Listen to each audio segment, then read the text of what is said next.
I sat motionless in the corner of the living room, back straight, hands resting on my knees according to strict regulation, observing the crowd of relatives who were making noise like a broken market rather than a funeral. The lawyer had barely opened his mouth when my father stood up abruptly, cutting him off with a booming, domineering voice.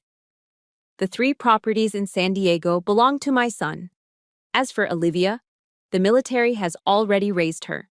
She does not need and will not receive a single cent. Applause erupted, and my mother nodded in agreement. My throat tasted bitter. Not because of the lost money, but because of their naked cruelty. The pulse in my neck accelerated with rage, but my facial muscles remained in the frozen state forged through thousands of hours of duty. Ryan raised his wineglass toward me, his eyes full of the teasing look of a victor. He and this entire room had no idea, though, that Lieutenant Olivia Matthews did not come here to beg. I glanced at the metal briefcase locked tight at my feet, containing a truth that had lain dormant for 3 years, and wondered, how fast will their smiles fade when they realize that will is just a piece of scrap paper? The air in the Matthews estate in Pacific Beach was thick, suffocating under the scent of warm shrimp cocktail and cheap Chardonnay poured into expensive crystal flutes. 30 guests, mostly Ryan's drinking buddies and Dad's old business associates, were turning Grandma Margaret's wake into a networking mixer. No one mentioned her name. No one shared a memory of the woman who had built this family's fortune from a single delivery truck. They only whispered about property values and capital gains tax. I sat there, an alien in my service dress blues, a sharp black ink stain on their pastel canvas. Across the room, Ryan sat with his feet propped up on the mahogany coffee table, his arm draped around Brooke. Her acrylic nails, long and curved like the talons of a hawk, tapped against her glass as she giggled. I could hear Ryan's stage whisper cutting through the din. Just wait, babe. That Porsche 911 is going to be sitting in the garage by next week. The greed wasn't even masked anymore. It was naked, ugly, and breathing all the air in the room. Then came the full sentencing, amplifying the shock I had just felt. My father, Thomas Matthews, adjusted his tie, standing in the center of the room like a king addressing his subjects. He did not look at me. His gaze swept over my head as if I were a piece of invisible furniture. Ryan is the firstborn, he announced, his voice booming with a manufactured authority that he always mistook for leadership. He needs a solid foundation to build a family. He carries the Matthews name. He paused for dramatic effect, letting the silence hang heavy before twisting the knife he had already planted. As for Olivia, he gestured vaguely in my direction. She chose to leave this family to play soldier. She has her pension. She has her health insurance. She has that GI Bill thing. She has been taken care of by Uncle Sam. Therefore, Grandma's legacy will go to the one who actually needs it. Ryan. The room erupted in applause again. They were clapping for my dispossession. They were cheering for the logic that my service, my sacrifice, and my independence were the very reasons I deserved to be punished. I turned my head slowly toward my mother, hoping to find a single shred of fairness. But Susan Matthews just looked down, her fingers nervously twisting her string of fake pearls. When she finally met my gaze, there was no apology in her eyes. She walked over, her steps hesitant, and placed a cold hand on my shoulder. She leaned in, whispering loud enough for the nearby guests to hear, performing her role of the peacemaker. Olivia, please, don't make a scene. Your brother is sensitive. You are the strong one, right? You have always been the survivor. You don't need these old houses. Let him have this so the family can be at peace. There it was. The weaponization of my resilience. In her eyes, the fact that I didn't cry meant I didn't bleed. She was asking me to carve off my own flesh to feed her spoiled golden child, simply because I could endure the pain. Thank you, Dad. Thank you, Mom. I promise to make this family proud, Ryan shouted, standing up. His face was flushed with alcohol and arrogance. He raised his glass toward me, a smirk playing on his lips. Don't be sad, soldier girl, he jeered. If things get too tight on that government salary, I can lend you a few thousand. But remember, I charge interest. Brooke shrieked with laughter, a high-pitched sound that grated against my nerves. The humiliation was complete. They had stripped me down, invalidated my existence, and were now dancing on the ashes. I felt the weight of the Halliburton aluminum briefcase resting against my combat boot. Inside were 8 property deeds, stamped with red seals, signed and notarized 3 years ago. I closed my eyes for a microsecond. Inhale for 4. Hold for 4. Exhale for 4. Hold for 4. The box breathing technique of the Navy SEALs kicked in, forcing my heart rate down from a sprint to a steady jog. The rage was still there, but now it was cold. It was focused. It was ammunition. I did not stand up to scream. I did not throw my drink. I simply looked past my father, past Ryan, and locked eyes with the family attorney, Mr. Hollis, who was already reaching for his pen to finalize the paperwork. My voice cut through the celebration like a knife through silk. "Mr. Hollis," I said, my tone flat and devoid of emotion, "before you let them sign, are you absolutely certain your file was updated after May of 2021? To understand why I didn't scream at the lawyer or throw my drink in my brother's face, you have to go back 15 years. You have to sit at the Matthews dinner table and feel the specific texture of silence that was reserved just for me. The memory is thick with the smell of hickory-smoked barbecue ribs and the blaring sound of the television tuned to ESPN. My father sat at the head of the table, wielding his fork like a scepter, dispensing his attention like a limited currency. "Ryan, tell me about that touchdown pass in the second quarter," Dad asked, his eyes gleaming with vicarious glory. Ryan, his mouth full of cornbread, shrugged with practiced nonchalance. "Coach called the wrong play, honestly. If the offensive line wasn't so slow, I would have had 3 more. But yeah, that one throw was elite." Dad nodded sagely, blaming the coach, the line, the referees, blaming the entire world for the fact that Ryan's varsity team had actually lost the game 14-35. In Dad's version of reality, Ryan never lost. He was only failed by others. At the far end of the table, I quietly slid a piece of paper onto the tablecloth. It was my semester report card. Straight A's, calculus, A+, physics, A. I smoothed the edges, waiting. I waited for a pause in the football commentary. I waited for a glance. The paper sat there between the coleslaw and the napkins, white and stark. 5 minutes passed, then 10. Finally, Dad looked in my direction. "Olivia," he grunted, pointing his knife at the empty platter. "We're out of ribs. Go check the kitchen and clear these plates while you are up." He hadn't even seen the paper, or maybe he had, and it simply didn't register as important. I was not a person to be celebrated. I was the staff.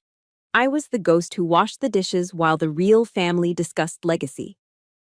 The invisible divide turned into a canyon during my junior year of high school. It was homecoming week. Ryan, then a senior, decided he needed a new look to impress the cheerleaders. I watched from the doorway of the master bedroom as Mom sat on the edge of the bed, her checkbook open. Ryan was holding up a garment bag containing an Italian wool suit. $800, Susan? Dad asked, raising an eyebrow, though he was already reaching for his wallet. "He needs to look the part, Tom," Mom insisted, smiling at her golden boy. "It's an investment in his confidence." She swiped the credit card without blinking. $800 for a night of dancing and spiked punch. Later that same week, I approached Mom in the kitchen. I had been researching colleges, aiming for the Ivy League or the Naval Academy. "Mom," I asked, my voice small, "I need to buy the advanced SAT prep books. The set is $50. Mom sighed, a long dramatic exhalation that sucked the air out of the room. She looked at me with a pained expression, as if I had just asked her to donate a kidney. "Olivia, honestly," she snapped, scrubbing a pot with aggressive force. "We are a little tight on cash right now. Can't you just borrow them from the library?" "Why are you always so demanding? You need to learn to be less selfish." Selfish. The word hung in the air. $800 for a suit Ryan would vomit on was an investment. $50 for my future was selfish. That afternoon, as Ryan drove off in Dad's brand new Ford Mustang to pick up his date, I put on my cousin's hand-me-down dress that was 2 sizes too big. I realized then that in the ledger of the Matthews family, Ryan was an asset and I was a liability.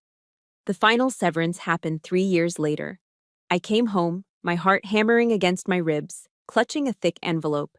I got in, I said, placing the acceptance letter to the Navy officer candidate school on the coffee table.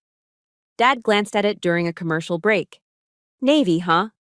Well, that's good. Saves me tuition money. He turned back to the screen. It suits you, Olivia.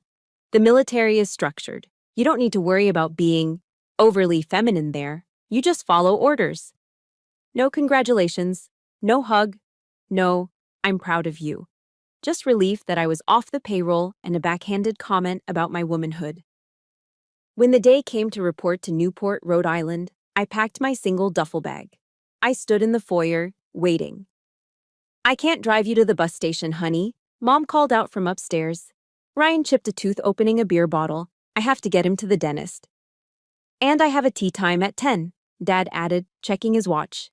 You can call an Uber, right? You're independent. I took a Greyhound bus.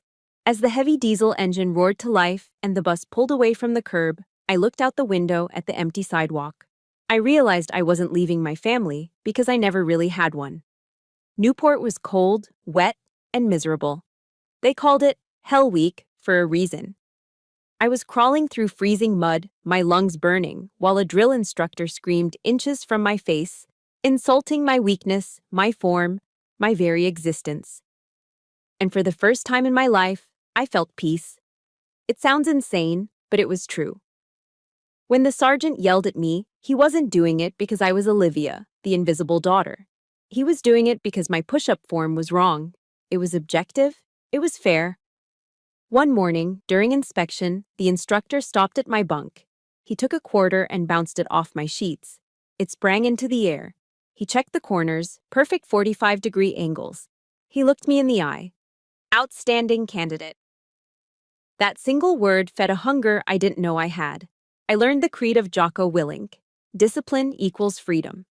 The military didn't break me. It forged me. It taught me that love isn't a scarce resource you have to beg for at the dinner table. Respect is earned through action. Every morning I made my bed, I was building a wall between me and the people who made me feel small. I became hard. I became sharp. I became a weapon. And weapons do not cry when they are cut out of a will. They reload. My suspicions didn't start at the funeral. They started 3 years ago, during a 96-hour Liberty Pass I took to visit Grandma Margaret. As soon as I unlocked the front door of the ancestral home in the suburbs, the smell hit me. It wasn't the scent of lavender and baking bread I remembered from childhood. It was the heavy, cloying odor of wet drywall and mildew. I found Grandma sitting in her favorite armchair, a knitted blanket pulled up to her chin despite the mild California autumn. In the corner of the living room, a plastic Home Depot bucket sat on the Persian rug. Drip, drip, drip. The sound was rhythmic and maddening, like a slow-ticking clock counting down the decay of the house. Grandma, I asked, my chest tightening, why is there a bucket in the living room? Why haven't you called a roofer? She smiled at me, but her eyes were cloudy, filled with a resignation that broke my heart. I told Ryan, sweetie. He handles the accounts now. He said the roof quotes are astronomical. He said the maintenance fund is running on fumes. He told me I just have to be patient and wait out one more rainy season. I looked at the water-stained ceiling, then at the bucket filled with murky brown water. Running on fumes? Grandma owned 8 rental properties in San Diego, one of the hottest real estate markets in the country. Those units had been fully occupied since the 1990s. The idea that there wasn't enough cash to fix a patch of roof wasn't just unlikely, it was mathematically impossible. That night, after Grandma took her medication and went to sleep, I didn't go to bed. I went to the mahogany desk in the study and found the ledger. I am a Supply Corps officer. My day job involves managing millions of dollars in military assets, tracking supply chains from factories in the Midwest to carrier strike groups in the Pacific. I know how to spot a discrepancy. In my world, if a single screw is missing, we stop the line until we find it. Ryan's bookkeeping wasn't just messy, it was a crime scene. There were no original receipts, only scribbled notes in the margins. I ran my finger down the columns. Plumbing repair, $3,500. Landscaping service, $2,200 per month. I snorted in the quiet room. $2,200? For what? The rental properties had gravel yards and succulents that required zero water. He was billing the estate for a landscaping crew that likely didn't exist. The next morning, the sound of a V6 twin-turbo engine shattered the quiet of the neighborhood. I looked out the window to see Ryan pulling into the driveway. He wasn't driving his old sedan. He was behind the wheel of a brand-new Ford F-150 Raptor. The truck was a beast, painted a glossy code orange, sitting on 37-inch tires. Sticker price? At least $75,000. He hopped out, wearing Oakley sunglasses and holding a venti Starbucks cup. He looked like the picture of health and wealth, a stark contrast to the grandmother shivering inside her damp house. "Hey, sis," he called out, spotting me on the porch. "Home on leave?" I pointed a finger at the truck. "Nice ride, Ryan. Where did the money come from? Dad said you were between jobs." Ryan shrugged, taking a long sip of his $7 coffee. "Crypto, Olivia. You wouldn't understand. I made some smart moves with Bitcoin. Anyway, don't nag me about the roof. Materials are insane right now. Supply chain issues, you know?" He used the buzzwords he heard on the news to cover his tracks. He lied to my face without blinking. He lied while standing 10 feet away from the woman who raised him, the woman who was currently catching rainwater in a plastic bucket while he drove a tank that cost more than most people earn in a year. But I needed hard proof. I needed a smoking gun.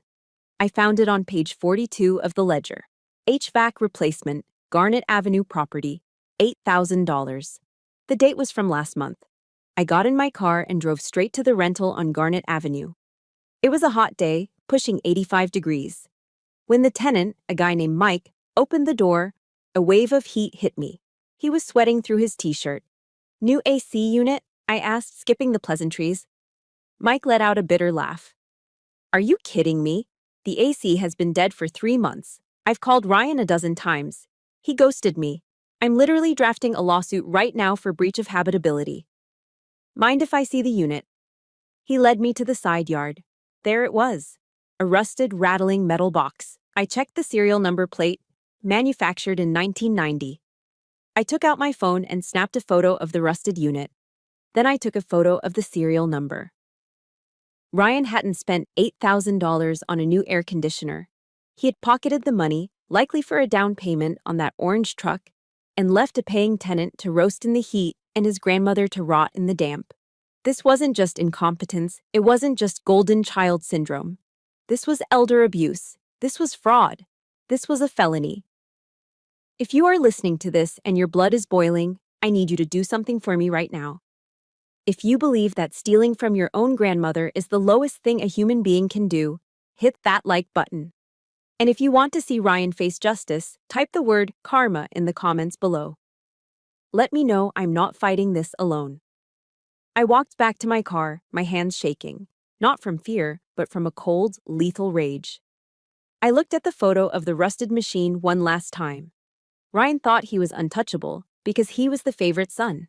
He thought Dad would protect him. He thought Mom would make excuses for him. But he had never gone to war with a logistics officer. He didn't know that I wasn't just going to expose him, I was going to dismantle him. I drove back to Grandma's house that night through a torrential downpour. The thunder rattled the windows of my sedan like distant artillery fire, matching the storm brewing in my gut. I had the photos of the rusted air conditioner and the ledger pages tucked under my arm. When I entered the living room, Grandma was still in her chair, staring at the bucket of rainwater. I didn't sugarcoat it. I laid the photos on the tea table, spreading them out like a winning poker hand. "He's robbing you, Grandma," I said, my voice trembling with suppressed rage. "Ryan is bleeding the estate dry. Here is the proof." Grandma Margaret put on her reading glasses. Her hand shook as she picked up the photo of the 1990s HVAC unit. She didn't gasp. She didn't cry. She just sighed, a long, weary sound that seemed to carry the weight of a decade of betrayal. "I know," she whispered, her voice raspy. I froze. "You know. Then why? Why do you let him live like a king while you sit here in the damp?" She took off her glasses and looked at me, her eyes filled with a pain that had nothing to do with money. "Because your father, Thomas, he gave me an ultimatum. 3 years ago, when I first questioned Ryan's spending, Thomas told me that if I made a scene, if I involved lawyers or the police, he would cut me off." She reached out and squeezed my hand. "He said he would make sure I never saw you again, Olivia. He said he would tell you I had gone senile and refused to let you visit. He held you hostage against my silence." The air left my lungs. My father hadn't just enabled Ryan. He had weaponized his relationship with me to blackmail his own mother. He had monetized his access to his daughter to protect his son's theft. That was the moment the last thread of loyalty I felt for Thomas Matthews snapped. He wasn't my father anymore. He was a hostile combatant. Grandma Margaret straightened her back. The frailty seemed to evaporate, replaced by the steel of the woman who had run a logistics empire in the 80s. "Olivia," she said, her voice dropping an octave, commanding and sharp. "I am not going to let my husband's legacy be picked apart by vultures. You are the only one in this family with discipline. You are the only one who knows the value of $1 because you actually work for yours." She pointed a bony finger at me. "I want to transfer everything, all of it, to you, right now, before I die." "Dad will kill me," I blurted out, the old fear rising up. She smiled, a cold, dry expression. "He won't be able to do a damn thing, not if the paperwork is bulletproof." "Do you have the courage to accept this mission, Lieutenant?" I looked at the bucket of water. I looked at her fierce eyes. "Yes, ma'am." Monday morning, 0800 hours. We initiated the operation. I called Dylan, my second cousin. He was a mechanic, a blue-collar guy who drove a beat-up Silverado and hated the pretension of my immediate family. He agreed to be our driver without asking questions.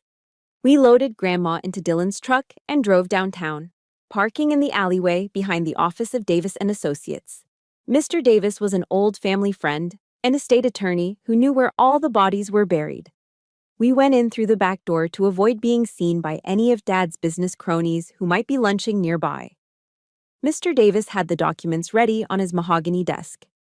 "This is a revocable living trust," Mr. Davis explained, sliding a thick stack of papers toward us. "It bypasses probate, it bypasses the will, it supersedes everything." He pointed to the specific clause. "Sole beneficiary, Olivia Margaret Matthews. Successor trustee, Olivia Margaret Matthews." Then came the quitclaim deeds. 8 of them, 1 for each property.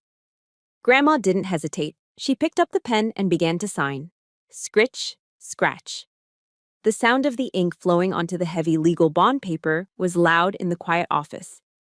To me, it sounded like the metallic click of a magazine being loaded into a rifle.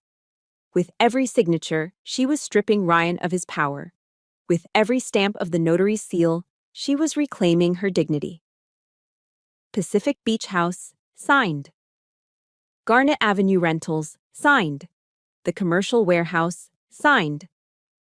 When the last document was notarized, Grandma looked at me. She looked tired, but her eyes were clear. "Listen to me, Olivia," she commanded, gripping my wrist with surprising strength. "This is the most important part." Radio silence.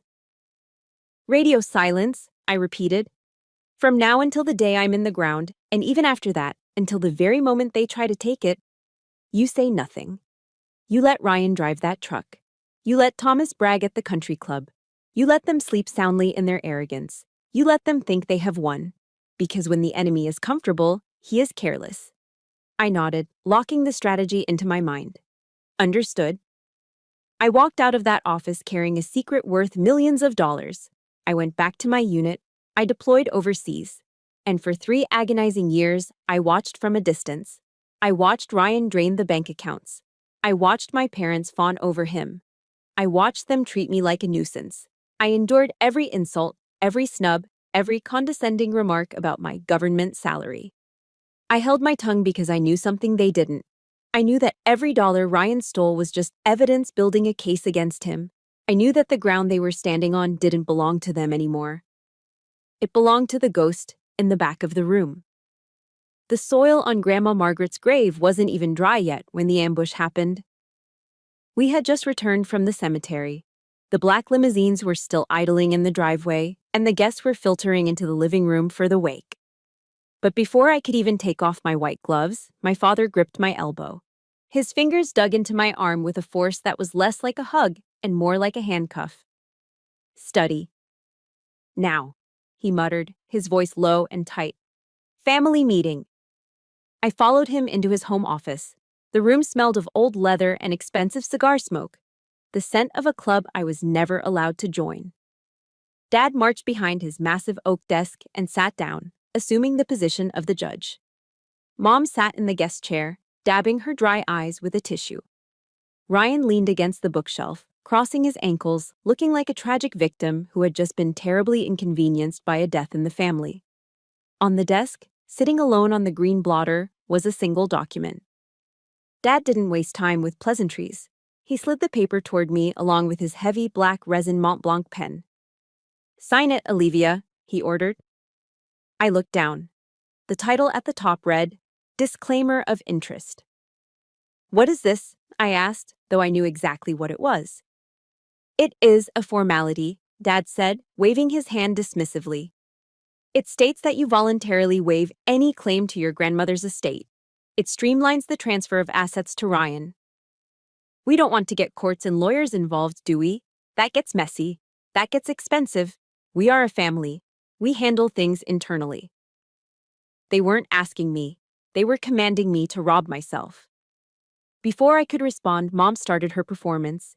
She reached out and touched my hand, her face crumpling into a mask of maternal concern.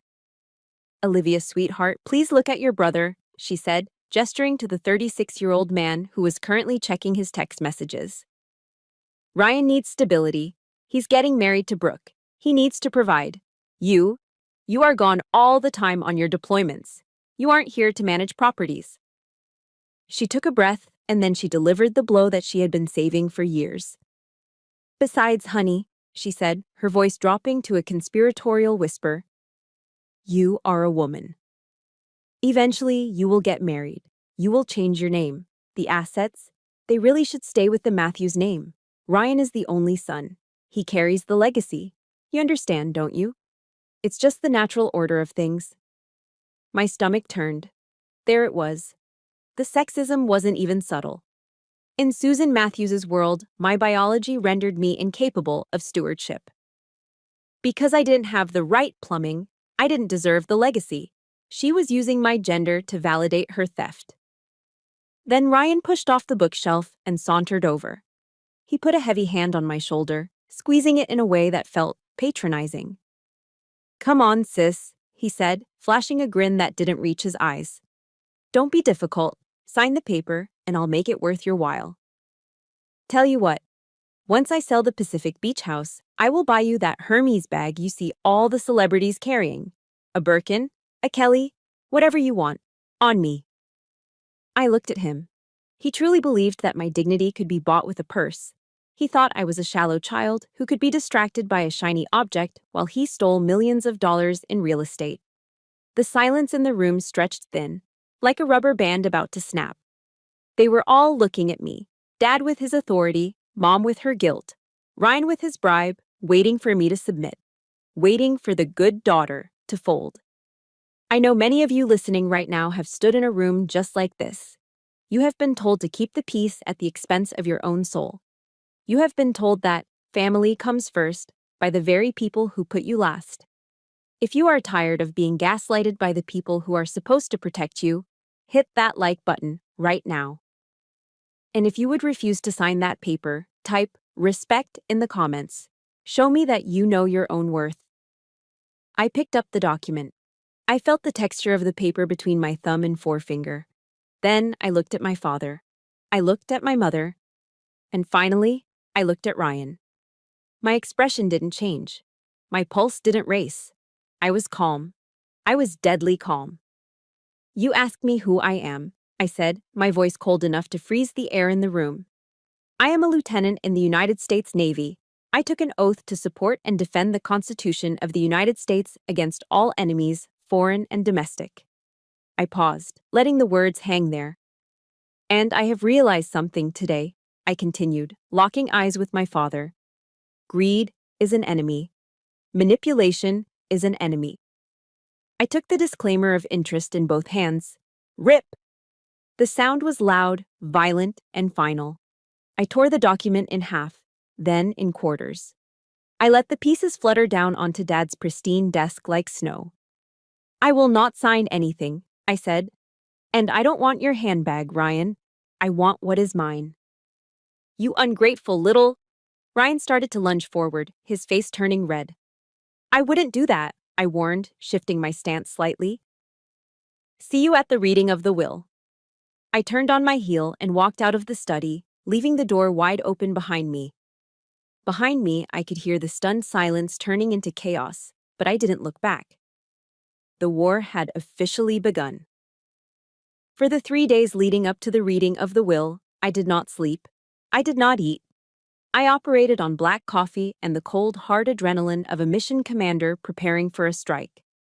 My temporary apartment in downtown San Diego looked less like a home and more like a tactical operations center.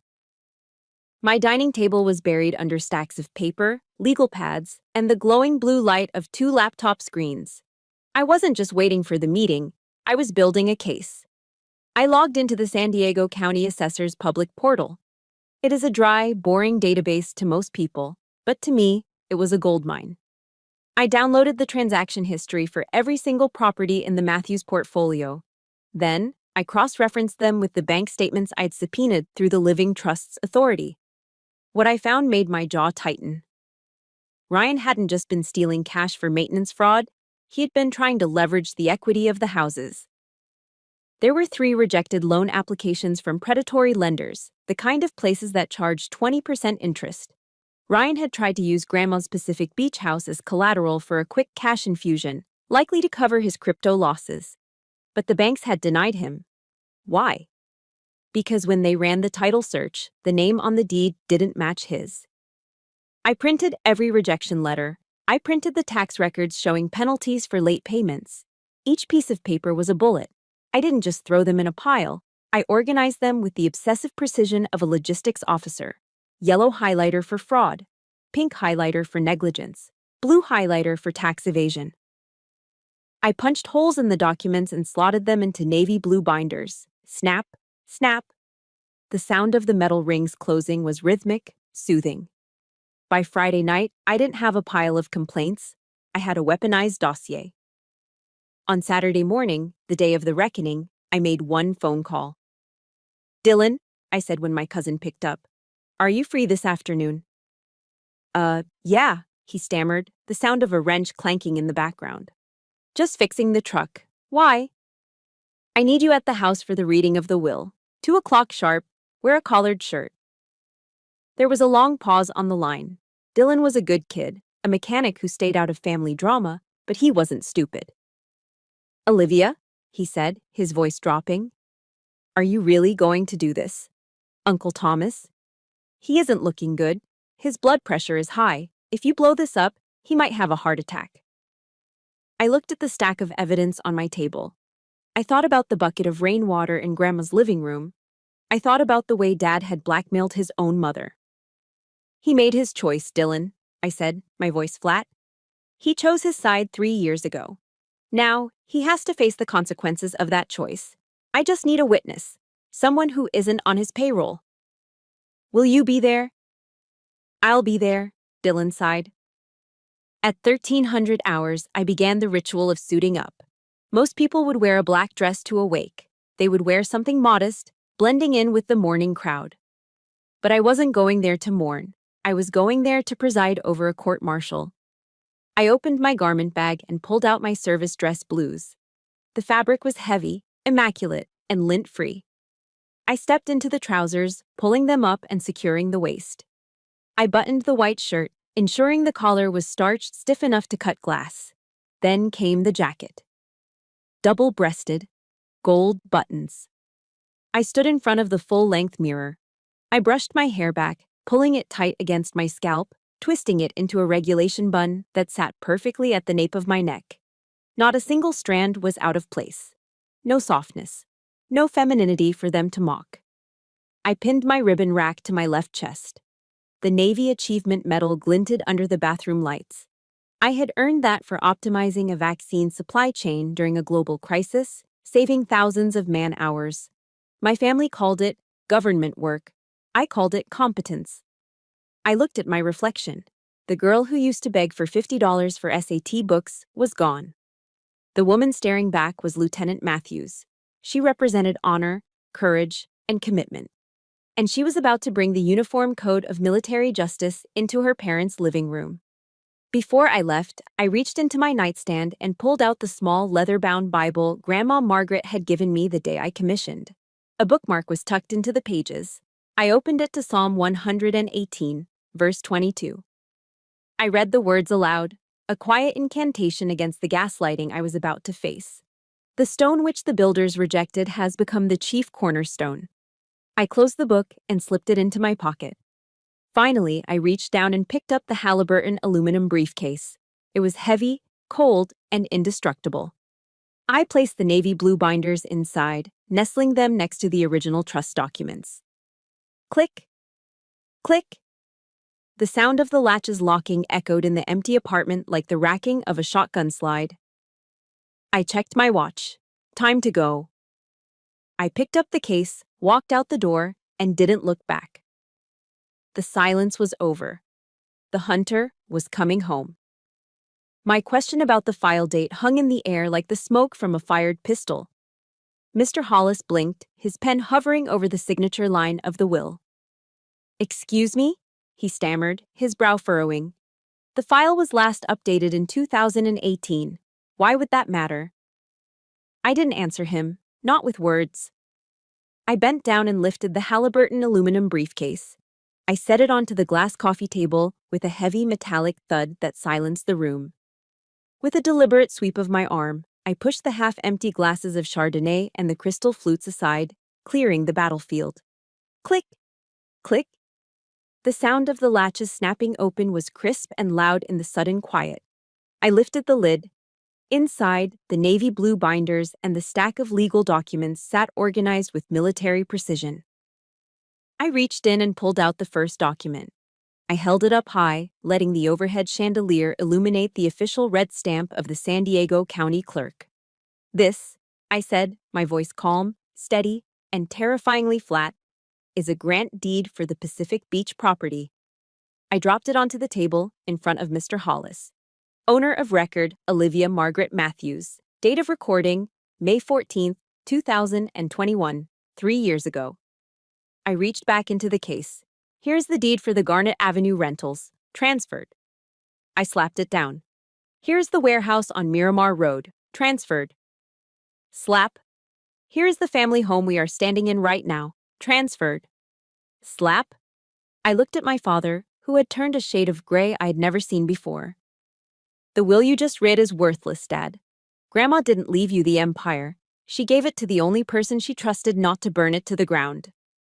The room erupted into murmurs. Mr. Hollis snatched the first deed, his hands trembling as he pulled a pair of reading glasses from his pocket. He scrutinized the seal. He checked the notary acknowledgement. Sweat began to bead on his forehead.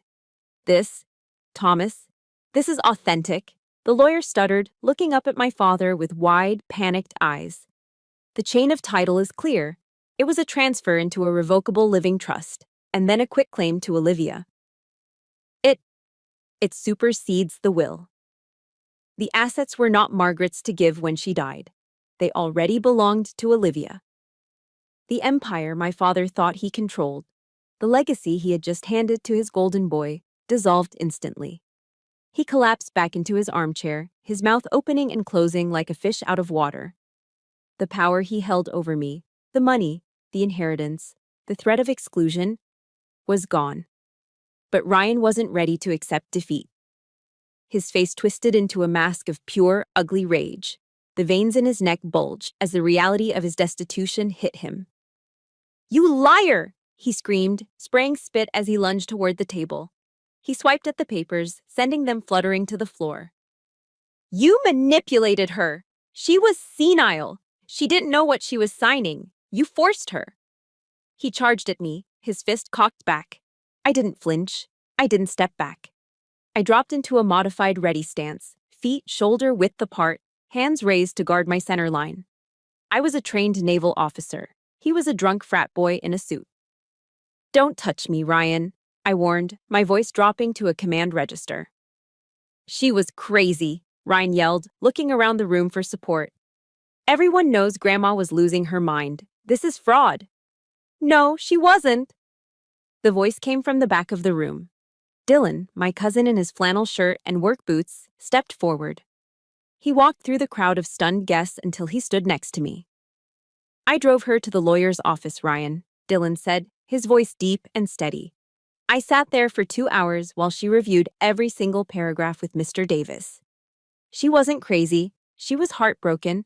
She told the lawyer exactly why she was doing it. She said she was doing it because you were stealing from her and Uncle Thomas was covering it up. A collective gasp went through the room.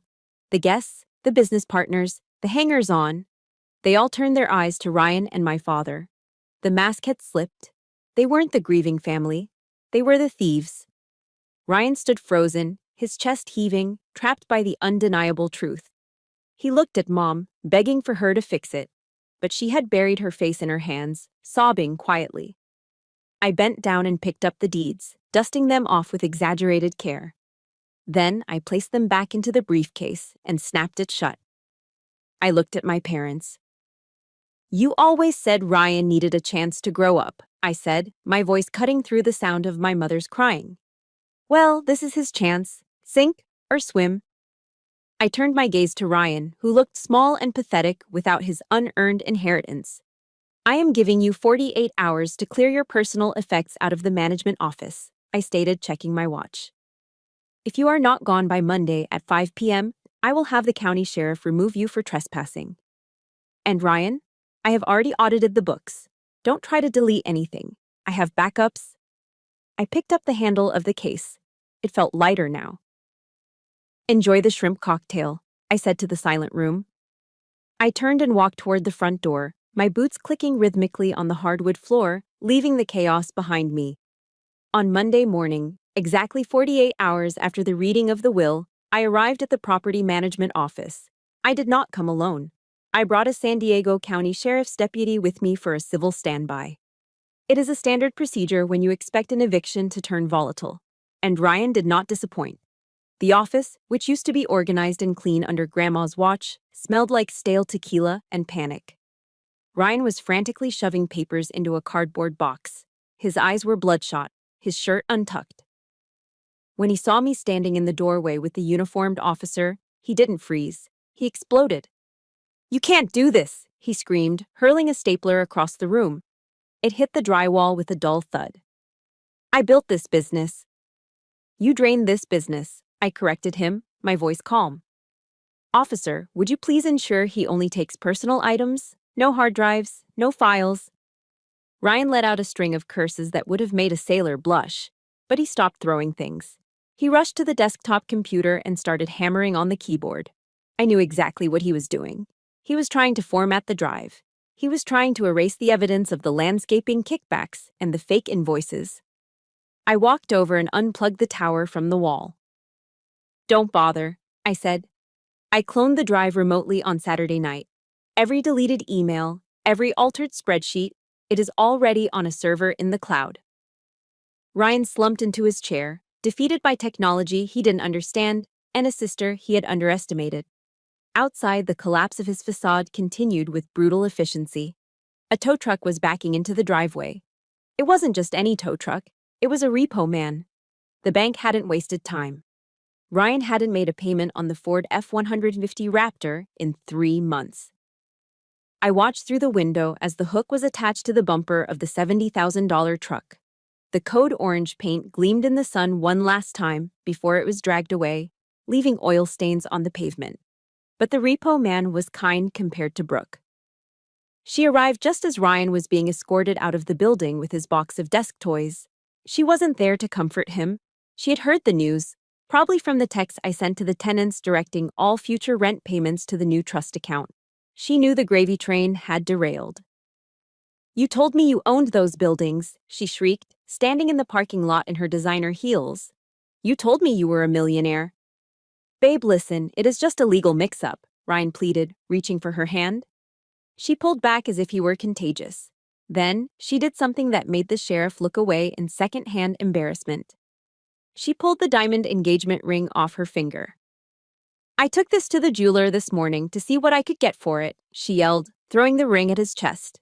"It is cubic zirconia, Ryan. You proposed to me with a piece of glass." The ring bounced off his polo shirt and clattered onto the asphalt. Brooke didn't wait for an Uber. She got into her own car and peeled out of the lot, leaving Ryan standing there with nothing but a box of bobbleheads and a fake diamond in the dirt. My parents arrived 10 minutes too late to stop the carnage. They stood by their sedan, watching their golden boy sitting on the curb, weeping into his hands. They looked older, smaller. Mom looked at me, her eyes begging for mercy. "Olivia, please, we can fix this. We can take a loan against our house to help him pay back the estate." I shook my head slowly. "You can't, Mom." "Why not?" Dad asked, his voice trembling. "Because I checked the public records," I said, delivering the final blow. "You already took out a second mortgage on your house 6 months ago. You gave that money to Ryan to pay off his gambling debts, didn't you? You have no equity left. If you try to bail him out again, you will be homeless." They stood in stunned silence. The reality of their enabling had finally caught up with them. They had bet the farm on the wrong horse, and now the race was over. The worst part, however, wasn't the eviction or the breakup. It was the letter that arrived at my apartment 3 days later. It was a subpoena. Ryan hadn't just stolen from Grandma. In his desperation to maintain his lifestyle, he had inflated his income on federal loan applications. He had claimed the rental income as his own. That is bank fraud. And because he had been pocketing cash rent from tenants to avoid a paper trail, he hadn't declared it on his taxes. That is tax evasion. The IRS does not care about family drama. They care about math. And Ryan's math didn't add up. I sat at my table and signed the witness statement. I packed the navy blue binders, the ones containing the highlighted bank statements and the photos of the rusted air conditioner, into a shipping box addressed to the Internal Revenue Service Criminal Investigation Division. I wasn't doing this for revenge anymore. I was doing it because the law required it. But as I taped the box shut, I couldn't help but think, karma has a way of balancing the ledger. That night, I sat alone in my apartment. The adrenaline of the battle had faded, leaving behind a hollow ache in my chest. I poured myself a glass of water and looked at the framed photo of Grandma Margaret on my desk. I had won. The estate was safe. The thief was facing federal prison. The enablers were facing bankruptcy. Justice had been served, cold and precise. But the silence in my apartment was deafening. My phone didn't ring. There were no angry texts from Ryan, no guilt-tripping voicemails from Mom. They had finally realized that I was unreachable. I was victorious, but I was also an orphan. I had living parents and a living brother, but the family I yearned for, the one that loved me unconditionally, had died long before Grandma Margaret. I took a sip of water and stared at the empty wall. It was a bitter drink, this freedom. But as I thought about the lies, the theft, and the gaslighting, I realized one thing. I would rather be lonely in the truth than warm in a house built on lies. With the parasites removed, the host began to heal. I treated the management of the Matthews estate not as a family hobby, but as a military operation. I replaced Ryan's chaotic, napkin-scribbled bookkeeping with standard operating procedures adapted from the Navy Supply Corps. The first rule I implemented was the 24-hour service level agreement. If a tenant reported a leak, a broken lock, or a faulty heater, a technician was on site within 1 day. No excuses, no supply chain lies. I fired every single one of Ryan's shady handyman friends, the ones who charged triple for labor and showed up drunk at noon. In their place, I signed exclusive contracts with a local construction firm owned by a Marine Corps veteran. For the first time in a decade, the rental units on Garnet Avenue were painted. The roofs were patched. The plumbing was overhauled. I didn't raise the rent by a single dollar. I simply stopped funding Ryan's lifestyle. And suddenly, the business was profitable enough to reinvest in itself. The change in the atmosphere was palpable. My inbox, once filled with threats of lawsuits from angry tenants, began to fill with thank you cards. One tenant, an elderly teacher named Mrs. Gable, baked me a loaf of banana bread. It was a small gesture, but it meant more to me than any applause at a cocktail party. Kindness and discipline, I realized, were not mutually exclusive. They were partners. Once the business was stabilized, I turned my attention to the house, Grandma Margaret's home. I spent a week purging the property. I filled contractor bags with the tacky, expensive junk Ryan had bought with stolen money. The curved gaming monitors, the designer sneakers left in the closet, the humidors for cigars he didn't smoke. I threw them all into a dumpster. I was exorcising the greed from the walls. While cleaning out the master bedroom, I found a leather-bound journal tucked under Grandma's mattress. It was dated from 5 years ago. I sat on the edge of the bed, the afternoon sun filtering through the dust motes, and opened it. Halfway through, I found an entry that stopped my breath. Ryan has his father's charm, but he also has his father's weakness. He needs to be liked. Olivia is different. She has sad eyes, but they are steady. She reminds me of my husband. She doesn't ask for attention. She asks for work. She will be the firekeeper of this family, even if the others are too blind to see it. The tears came without warning. For 32 years, I'd believed I was the disappointment. I'd believed I was the cold, unlovable daughter. But she had seen me. She had seen the truth beneath the uniform. I wept until my chest ached, releasing a lifetime of rejection. When I was done, I took the portrait of Grandma Margaret, the one taken when she bought her first truck, and hung it above the fireplace. The house felt lighter. It was no longer a crime scene. It was a home again. 2 months later, my phone rang. The caller ID displayed Mom. I hesitated. My thumb hovered over the decline button, but duty is a hard habit to break. I answered. Olivia? Her voice was thin, trembling, stripped of the condescending tone she'd used in the study that day. Hello, Mom. It is your father, she said, her voice cracking. His blood pressure spiked. He's at Scripps Memorial. And, Olivia, the bank sent a notice of default. They are going to foreclose on our house. We can't pay the second mortgage. We have nothing left. She paused, waiting for me to jump in, waiting for the old Olivia to offer to fix it. Con, can you help us, please? For the family. I took a deep breath. I thought about the disclaimer of interest she tried to make me sign. I thought about how she told me to sacrifice my rights because I was a woman. I will call the hospital billing department, I said, my voice steady. I will pay for Dad's current stay directly to them. Oh, thank God, she sobbed. And the house? If you could just wire us $50,000, we could get current. No, I cut her off. What? I said no. I am not sending you cash, Mom. If I give you money, you will just find a way to funnel it to Ryan's legal defense fund or his next gambling scheme. I will ensure you have medical care, but I will not bail you out of your mortgage. You signed those papers. You bet your house on Ryan. You have to live with that bet. But we will be homeless, she cried. How can you be so cruel? It is not cruelty, Mom. It is accountability. I am teaching you the lesson you forgot to teach your son. I hung up before she could guilt me further. It hurt. It felt like cutting off a limb. But I knew that if I didn't hold that line, they would drag me down into the drowning pool with them. November arrived, bringing with it the cool coastal breeze. On Thanksgiving Day, I did not go to my parents' house. There was no shrimp cocktail. There were no pretenses. I hosted dinner at Grandma's house. The table was set with her good china. The air smelled of roasting turkey, sage stuffing, and wood smoke from the fireplace. My guests were a motley crew. There was Dylan, who had washed the grease off his hands and worn a nice shirt. There was Mrs. Gable from the rental unit. There were 2 of my fellow supply officers who didn't have family in town. And there was the contractor, the Marine veteran, who brought a pumpkin pie. We weren't bound by blood. We were bound by respect. I stood at the head of the table, the seat my father used to occupy like a tyrant. I raised my glass. To Margaret, I said.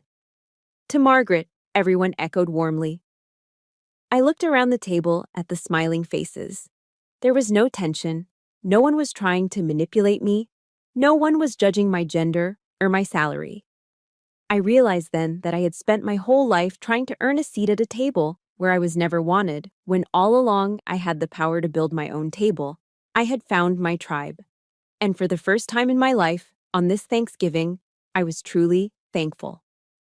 3 months after the dust settled, my father asked to meet me. He didn't choose the country club or the steakhouse where he used to hold court with his business partners. He chose a small retro diner off the Pacific Coast Highway, a place where the coffee is served in thick white mugs and the menus are laminated. I arrived 10 minutes early, a habit I would never break. I watched from the booth as his car pulled into the lot. He wasn't driving his luxury sedan anymore. He was behind the wheel of a 10-year-old Toyota Camry, its bumper dented, the paint fading under the California sun. When he walked in, I almost didn't recognize him. The man who had commanded the room at the funeral with his booming voice and tailored suit was gone. In his place was a man who looked 10 years older, his shoulders slumped in a polo shirt that hung loosely on his frame. He sat down opposite me. He didn't look me in the eye. He stared at his black coffee, his hands trembling slightly as he reached for the sugar packets. Ryan is facing trial next month, he said, his voice quiet, lacking its old resonance. He refuses to speak to us. He says it is our fault. He says we spoiled him so much he never learned how to survive. Dad let out a short, bitter laugh. And he is right. I stayed silent, letting him find his words. I was blind, Olivia, he whispered, finally looking up. His eyes were red-rimmed. I was so obsessed with the idea of the firstborn son, with the image of the Matthews name carried on by a man, that I couldn't see what was right in front of me. I had a diamond in my hand, and I threw it away to chase a piece of glass. It was the first time in 32 years that Thomas Matthews had admitted he was wrong. I looked at him across the Formica table. I waited for the anger to rise, for the old resentment to flare up, but it didn't come. Instead, I felt a strange, heavy pity. He had spent his life building a shrine to his ego, and now he was sitting in the rubble. I forgive you, Dad, I said softly. His head snapped up, surprise washing over his face. He looked like he expected me to scream, to gloat, to twist the knife. I am not doing it for you, I continued, my voice steady. I am doing it because I refuse to carry the weight of hating you for the rest of my life. That is a heavy pack to ruck, and I am setting it down.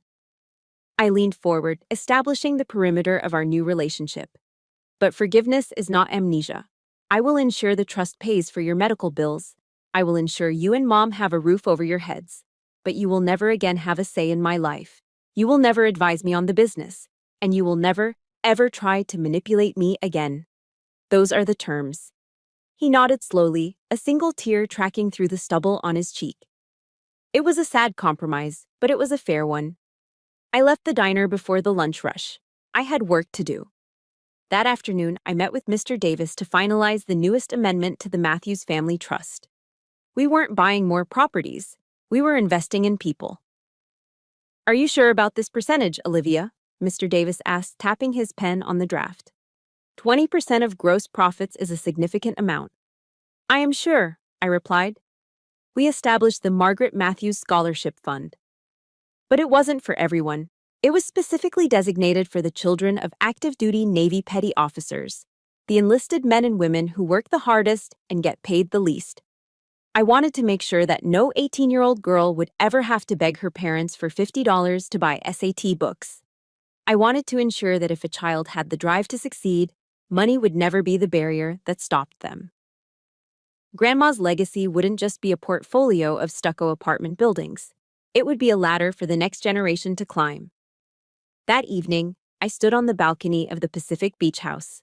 The sun was setting over the ocean, painting the sky in shades of bruised purple and fiery orange.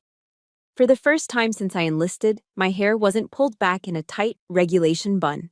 It was down, loose, whipping wildly in the salt breeze. I took a deep breath, tasting the salt air, feeling the vibration of the crashing waves in my chest. I reached into my pocket and touched the small leather Bible. I didn't need to open it to know the verse.